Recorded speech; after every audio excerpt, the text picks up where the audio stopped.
Hello दोस्तों, मेरा नाम है राहुल कुमार। आप मुझे देख रहे हैं आर के साइंस वर्ल्ड से। आज मैं आपको बताने जा रहा हूं कि Maxwell Boltzmann velocity distribution formula. ठीक है, तो हम लोग आइए स्टार्ट करते हैं।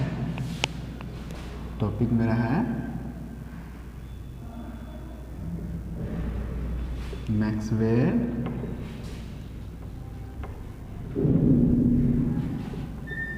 बोल्ट्जमान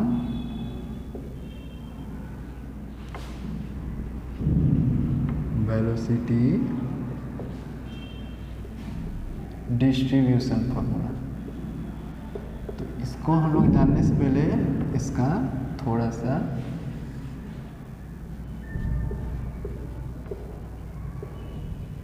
जानने से पहले kinetic theory of the gases का कुछ जान लेते हैं कि according to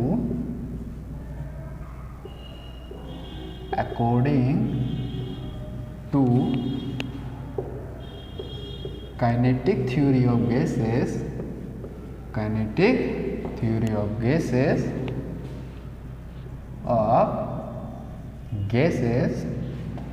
the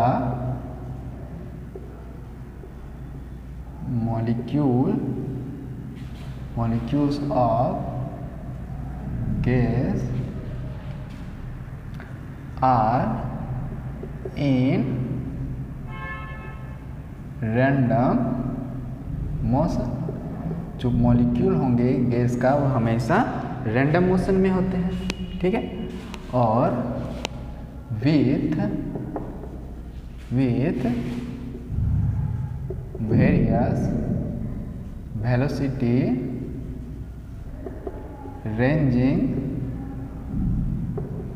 ranging from 0 to infinity।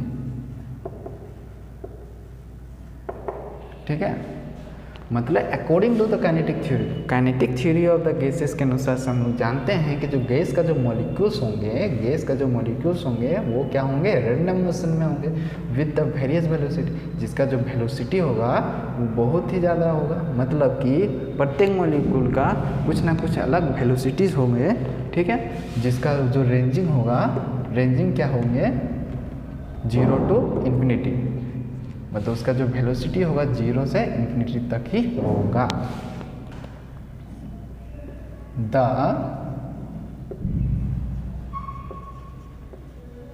Different molecule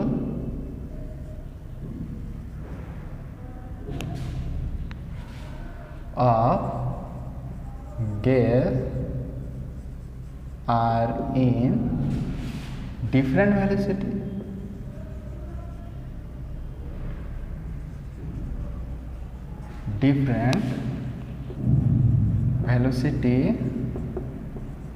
ranging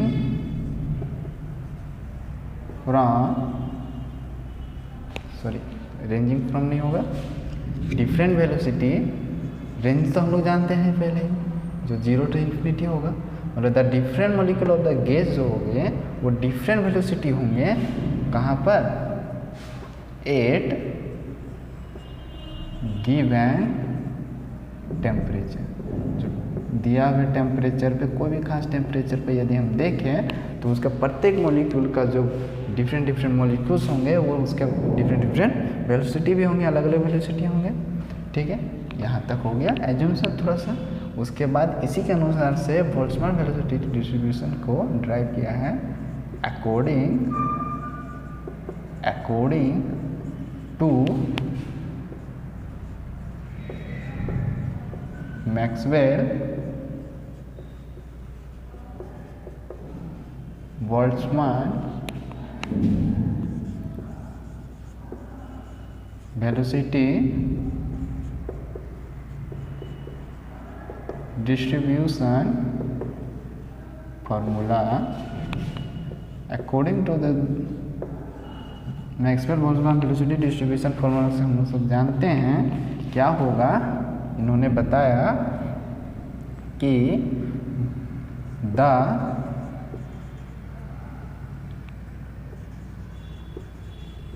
number of gas particle, जो गैस पार्टिकल का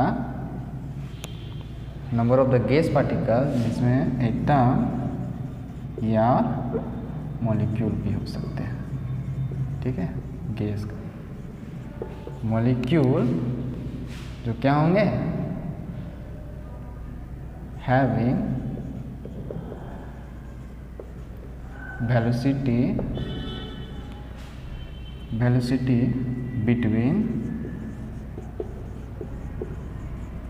between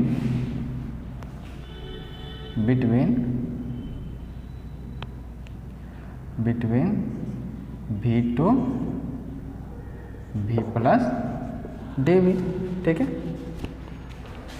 v plus dv at absolute temperature.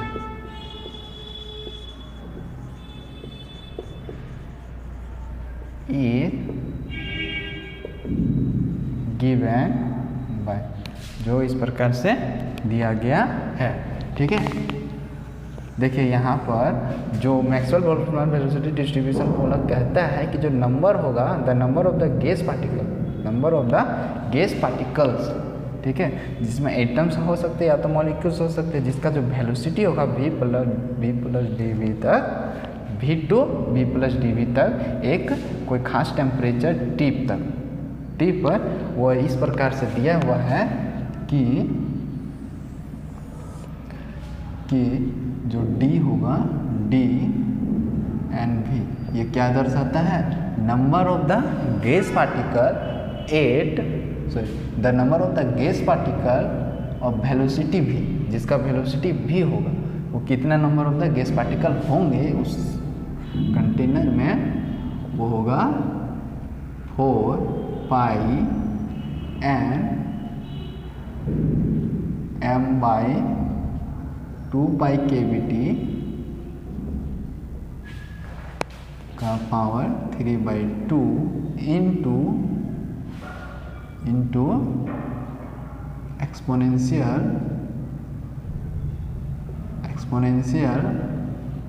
Minus m b square by 2 kBT b square dv। ये जो formula आया, ये formula, ठीक है, ये जो आया वो मुझे क्या दर्शाता है कि the number of the gas particle having velocity v, ठीक है, having velocity v to v plus dv तक जो रेंज होगा वो दर्शा रहा है। तो यहाँ पर क्या होगा, वेयर, जहाँ पर m जो होगा मास ऑफ वन मॉलिक्यूल और एटम, ठीक है, और यहाँ पर n जो है total number of gas particle का जितना भी गैस का जितना भी पार्टिकल्स होंगे, total number of the particles, ठीक है। उसके बाद है kV इक्वल टू, ये क्या है, बोल्ट्जमान कांस्टेंट, ठीक है। यहाँ तक तो ठीक था। अब क्या है कि हम लोग जानेंगे कि इस फॉर्मूला का यूज करके निकालेंगे रूट मीन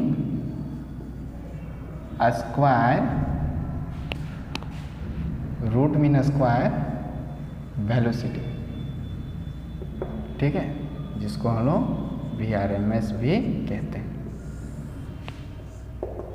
ये इस फॉर्मूला का यूज करके हम लोग रूट मीन स्क्वायर वेलोसिटी निकालेंगे, मतलब कि जो गैस मॉलिक्यूल का जो वेलोसिटी होगा वो रूट मीन स्क्वायर कितना होगा, मतलब कि the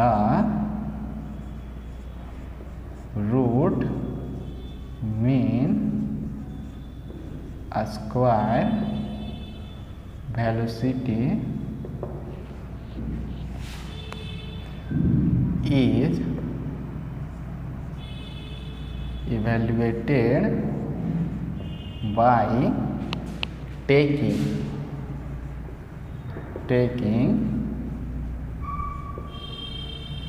a square of motion, जो मोशन होंगे, स्क्वायर ऑफ मोशन नहीं, square of the speed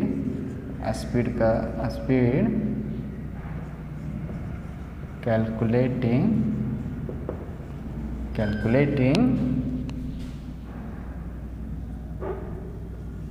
it's mean, जिसको एवरेज भी कहते हैं। क्या कहते हैं? एवरेज भी कहते हैं। इट्स मीन या average value and taking a square root. ठीक है, इसका मतलब क्या है कि VRMS क्या होगा, इक्वल टू V का जो स्क्वायर करेंगे, taking the square of the speed. ठीक है, V का स्क्वायर करके कैलकुलेट इज द मीन, इसका मीन को कैलकुलेट करके और उसको अंडर रूट में डालेंगे तो मेरा VRMS निकलेगा। ठीक है, तो इसको निकालते हैं।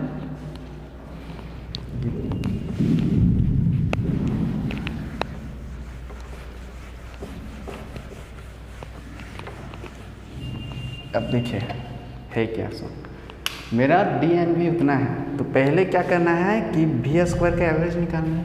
तो V स्क्वायर का जो एवरेज होगा वो कितना होगा, वो होगा, इसको इंटीग्रेट करेंगे स्क्वायर को number of the gas molecules का जो वेलोसिटी होगा V y, इंटीग्रेट करेंगे इसको। ठीक है, तो मेरा ये निकल के आएगा 1/n इसका वैल्यू, और ये जो होगा इसका रेंजिंग कितना है, 0 to infinity V square DNV। ठीक है, अब देखिए DNV का वैल्यू यहाँ पर दिया हुआ है, इसको पुट करते हैं यहाँ पर, तो क्या निकलेगा 0 to infinity, पुट करते हैं 4 pi n m/2 pi kVt का वैल्यू 3/2 इंटू एक्सपोनेंशियल। ये एक्सपोनेंशियल को हम इस प्रकार से लिख सकते हैं ना, इस प्रकार से -m V square by 2 kVt V square dV, इस प्रकार से लिख सकते हैं। क्या हो जाएगा अब ये हो ही जाएगा, जितने भी कांस्टेंट उसको बाहर निकालते हैं 4 pi n m/2 pi kVt power 3/2, और ये जो वैल्यू रह जाएगा इसका, यहाँ पर छूट रहा है V स्क्वायर ये। ठीक है, तो ये और ये इंटू कितना हो जाएंगे 0 to infinity, यह होगा V का पावर 4 E का power -m V square by 2 kVt into dV हो जाएगा। अब क्या करना है, हमें पुट करना है, पुट नहीं करेंगे, लिखेंगे लेट, मानेंगे पुट ही कर दीजिए, put m/2 kVt is equal to alpha. क्या मानते हैं, अल्फा मानते हैं। तो जो मेरा V स्क्वायर का एवरेज होगा वो इस प्रकार से दिखाएगा। सॉरी, ये n से n कट गया। ठीक है, 4 पाई ही बचेगा। इसका वैल्यू कितना हो जाएगा, अल्फ़ा बाई पाई। क्यों? क्योंकि m/2 कैविटी का वैल्यू अल्फ़ा है, तो ये पूरे अल्फ़ा हो गया 3/2। यहाँ पर देखिए, यहाँ ये हो जाएगा 0 to इन्फिनिटी v का पावर 4 e की power minus alpha into V का स्क्वायर डी भी हो जाएगा। ठीक है, अब क्या करना है कि जो हम करेंगे let t is equal to, T का वैल्यू कुछ मानना है जो है root under alpha into B. ठीक है, मान के चलते हैं कि ये इतना है, तो मेरा जो एवरेज आएगा हो जाएगा 4 पाई अल्फ़ा बाई पाई 3/2। यहाँ पर क्या करेंगे, सबसे पहले हम निकाल लेंगे क्या कि D V is equal to क्या होगा, तो D T is equal to होगा root under alpha into D V. तो D V is equal to हो जाएगा D V is equal to D T by root under alpha. ठीक है, इधर अरेंज करते हैं।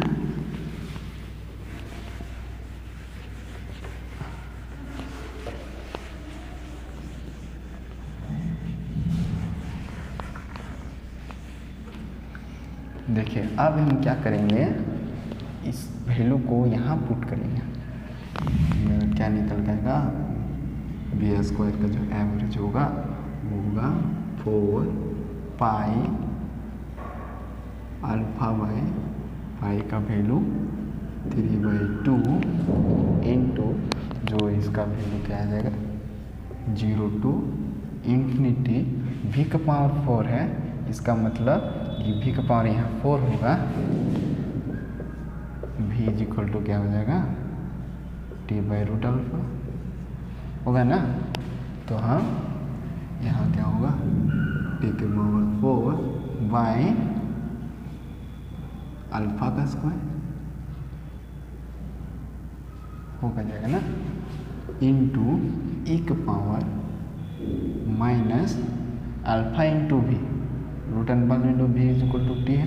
तो यहाँ क्या हो जाएगा टी का square into D T by D V का वैल्यू क्या है D T by root under alpha. ये आएगा निकल के 4 पाई अल्फ़ा बाई पाई का वैल्यू 3/2। थोड़ा सा नीचे लिखते हैं इस प्रकार से 4 पाई अल्फ़ा बटा पाई का वैल्यू 3/2 और जो ये होगा ये क्या हो जाएगा अल्फ़ा का वैल्यू 2 + 1/2। इसका मतलब अल्फ़ा का वैल्यू 5/2 हो जाएगा और डिवीजन में, तो इसको इस प्रकार से भी लिख सकते हैं इंटू 1/अल्फ़ा का value 5/2 into 0 to infinity T के पावर 4 e के पावर माइनस टी का square D T according to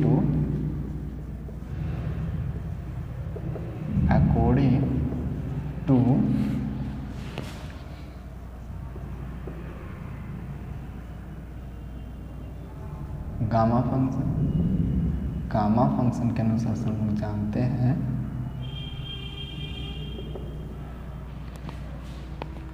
gamma function के अनुसार क्या जानते हैं n होगा वो क्या हो जाएगा 2 इंटू 0 to इन्फिनिटी y के पावर 2n - 1 e के पावर माइनस वाई स्क्वायर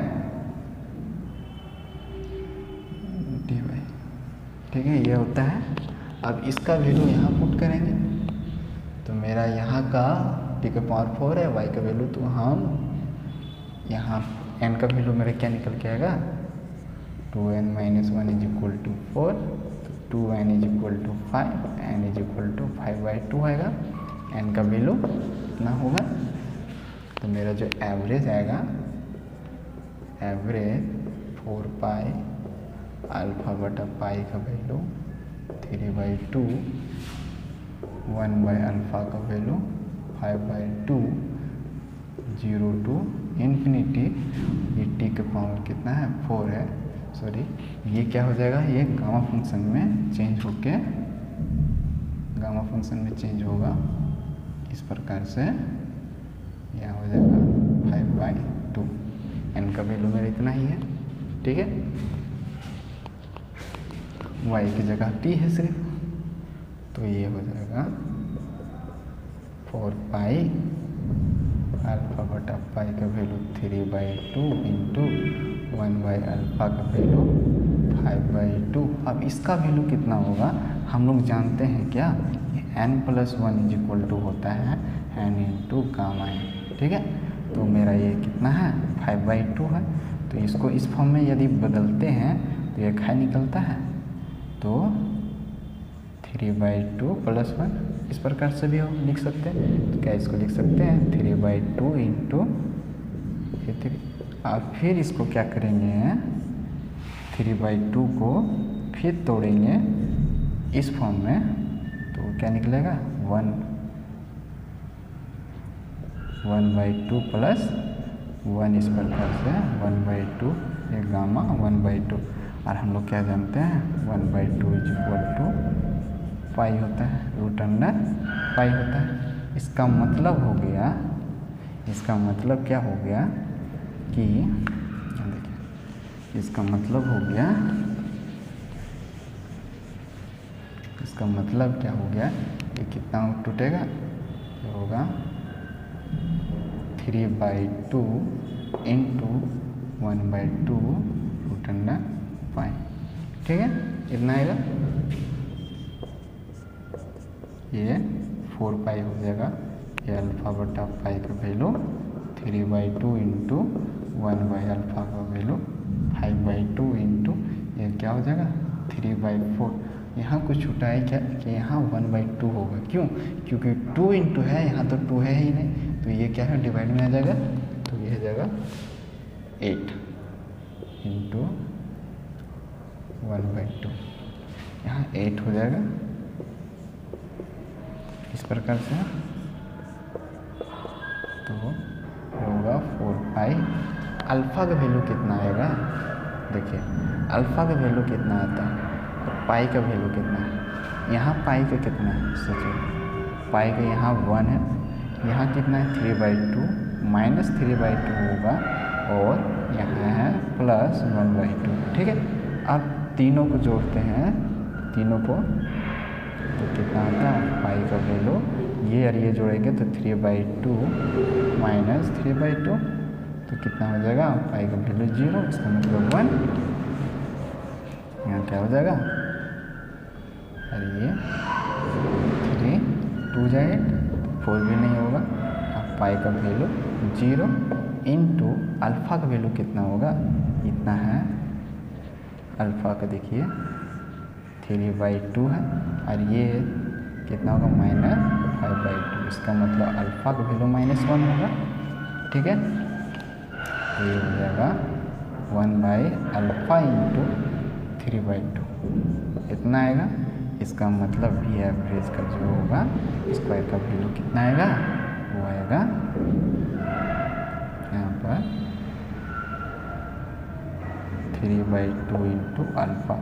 अब 3/2 अल्फ़ा का वैल्यू हम लोग क्या जानते हैं, अल्फ़ा का वैल्यू हम लोग माने थे, क्या माने थे, अल्फ़ा का वैल्यू यहाँ क्या है, सॉरी 1/अल्फ़ा है ना, 1/अल्फ़ा, तो क्या हो जाएगा 1/m/2 kBT, ठीक है, = क्या हो जाएगा, ये 2 से 2 गया तो 3 kBT/m,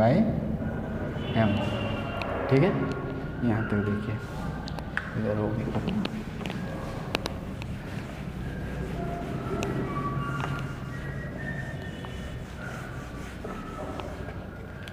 तो मेरा जो आया बी का एवरेज वो कितना आया, वो 3kBT बाई m होगा। हम लोग VRMS इक्वल टू क्या जानते हैं, VRMS इक्वल टू √P का स्क्वायर का एवरेज, ठीक है। तो ये कितना हो जाएगा, √3kBT बाई m, कितना हो जाएगा VRMS, ये देखिए इसको इस फॉर्म में भी लिख सकते हैं। यदि हम क्या करेंगे, 3 × KB × NA को ऊपर में मल्टीप्लाई करें और नीचे भी मल्टीप्लाई करें तो क्या आएगा, VRMS equal to 3 KB × N equal to R होता है। क्यों, क्योंकि KB इक्वल टू R/N है, इतना होता है, ठीक है। R क्या है, कांस्टेंट है, गैस कांस्टेंट है। तो T बाई ये M × N by molar mass, जहाँ पर क्या होगा इक्वल टू मोलर मास और R equal to gas constant, ठीक है। आगे समझ में। यदि आपको इस वीडियो में कोई भी दिक्कत आई हो समझने के लिए तो आप हमें कमेंट करें। पसंद आया तो लाइक, शेयर एंड सब्सक्राइब करना ना भूलें। Thank you.